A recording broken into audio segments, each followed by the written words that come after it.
Television এবং সামাজিক যোগাযোগ মাধ্যমে যুদ্ধ সংঘাতের খবর থেকে দূরে থাকতে বোর্ড গেমস খেলছে সিরিয়ার একদল তরুণ তরুণী।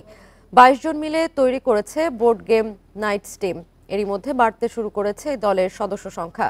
বোর্ড গেমসে সময় কাটানোর মাধ্যমে অনলাইন গেমিং থেকেও দূরে থাকতে পারছে যুব সমাজ। সিরিয়ায় 10 বছর পর নতুন করে বাশার আল আসাদ সরকারের সঙ্গে বিরোধে জড়িয়েছে বিদ্রোহীরা। চলছে দুই পক্ষের পাল্টাপাল্টি হামলা। তবে যুদ্ধ সংঘাতের খবর আর শুনতে চান না সিরিয়ান যুবকরা। টেলিভিশন ও সামাজিক যোগাযোগ মাধ্যমের নেতিবাচক সংবাদ এড়িয়ে চলতে বোর্ড গেমস খেলার ওপর জোর দিয়েছে রাজধানী দামেস্কের একদল তরুণ তরুণী। 22 জন মিলে তৈরি করেছে বোর্ড গেম নাইটস টিম। তাদের লক্ষ্য মনোরম পরিবেশে ভ্রাতৃত্ববোধ ও পারস্পরিক সহযোগিতা বৃদ্ধি করা। এরই মধ্যে বাড়তে শুরু করেছে এই দলের সদস্য সংখ্যা।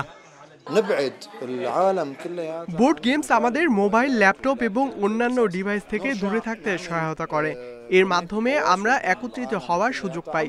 এই গেমস খেলতে চিন্তা, কৌশল এবং পরিকল্পনার প্রয়োজন হয়, যা আমাদের মেধা বিকাশে সহায়তা করে। আমরা খেলি, মজা করি এবং সতেজ থাকি। $3 এন্ট্রি ফি দিয়ে বোর্ড গেমসে অংশ নেন খেলোয়াড়রা। তহবিলের অর্থ খরচ করা হয় সংগঠনের কাজেই।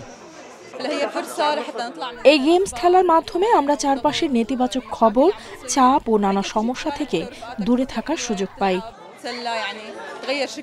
বোর্ড গেমসে সময় কাটানোর মাধ্যমে একে অপরের সঙ্গে সাক্ষাৎ, আড্ডা দেয়া, এমনকি অনলাইন গেমিং থেকেও দূরে থাকতে পারছে সিরিয়ার যুব সমাজ। Zobayer Hossain, Independent news.